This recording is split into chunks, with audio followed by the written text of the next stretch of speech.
moving on to bar graphs, and we're going to do this a little differently just because I want you to be able to see these graphs really well. So I'm trying a new format for this one. So bar graphs are what you see pictured here. So this image with the bars going up. What's important to note is that we have the x-axis and the y-axis, and the y-axis. So with those, it's just like we had our table.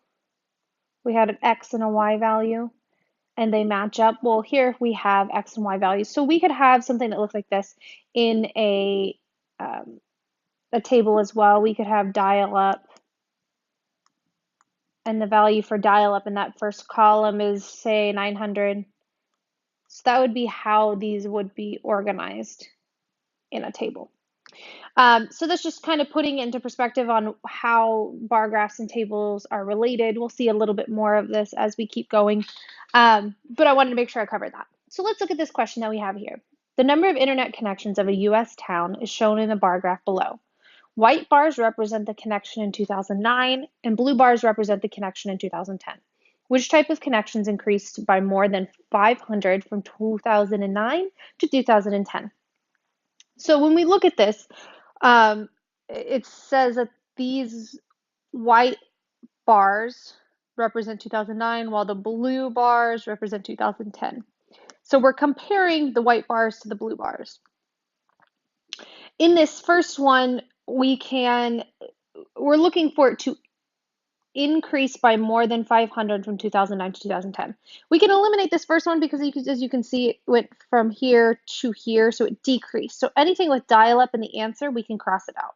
So I can cross out C, D, and E, which eliminates it just to A and B, which is really nice.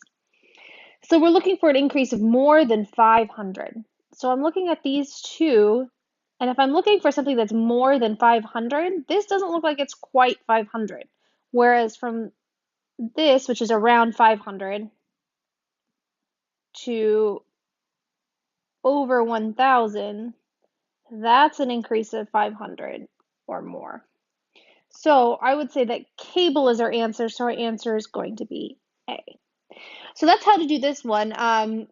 In just a moment, we'll do another example. So here's another one. It's the same bar graph as we saw in the previous one, the previous problem, just a different question. It says, which of the following is the best approximation for the total number of 2009 internet connections? So if we remember back to the other example, the white bars represent the connections in 2009. So we're looking at only the white bars in this problem. So only these white bars here, we can ignore the blue bars. It's important when you have word problems to go back and make sure you understand what exactly you're looking at. It says 2009, so I got to make sure I'm only looking at the 2009, which are the white bars. So if I look at these, I want to approximate, take a guess, or kind of parse out what these white bars represent, what number values. So if we look at this, that's about at 900. I would say this one's probably about 800 because it's just a little lower than this 900 one. And then this one right here is just above 500, so we can approximate it at 600. So we have 900, 800, and 600. So 900 dial-up, 800 DSL, and 600 cable. So if I were to add those all together in my calculator, I would get 2,300 internet connections. If we look at that, so in this one, we also have 2 bars for each value on our x-axis. If you remember, our x-axis would be down here. This is our x-axis, while this right here is our y-axis. And again, we're going to do more with that in the algebra section, but I just want to reiterate again the x and y-axis. So our y-axis represents the score, so this right here represents the score, while the x-axis has high schools on it. So if we read what it says that this is the median score California state exit examination math portion. The blue represents 2012, while the red represents 2013. So if you remember, median means the middle score. So we're looking at the median, the middle score. It says, again, the above bar graph compares the median math scores for both 2012 and 2013 for an examination administered in 5 high schools of a school district. How many of the 5 high schools did not see their median math score reach at least 70 in either 2012 or 2013? So right before I do anything, I'm going to make a line at 70. Okay?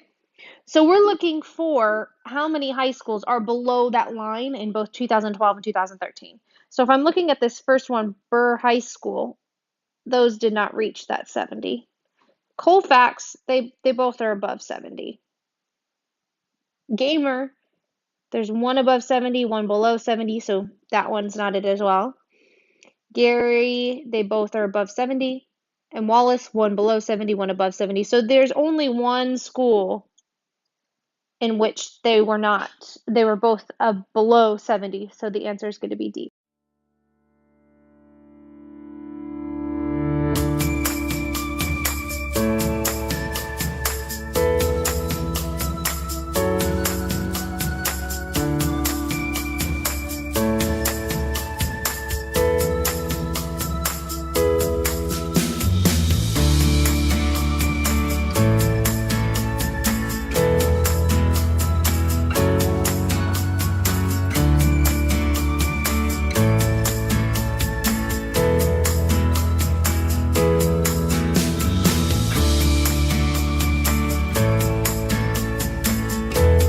Okay, so I really like this question because I really think it causes you to really have to think about what the question is asking. So let's look at it.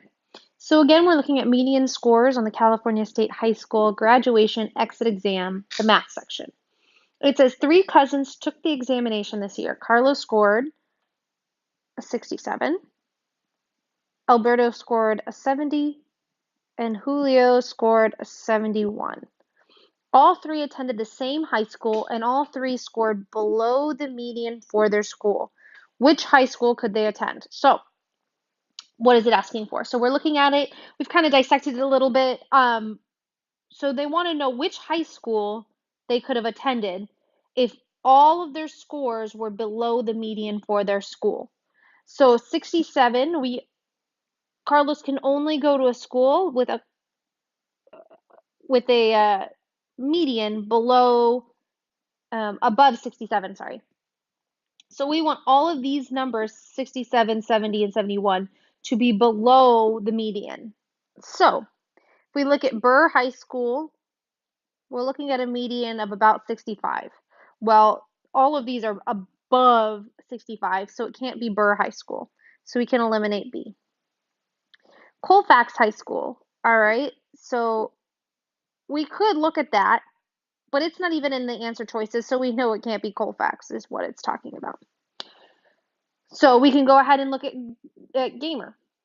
So Gamer, the median is about 72.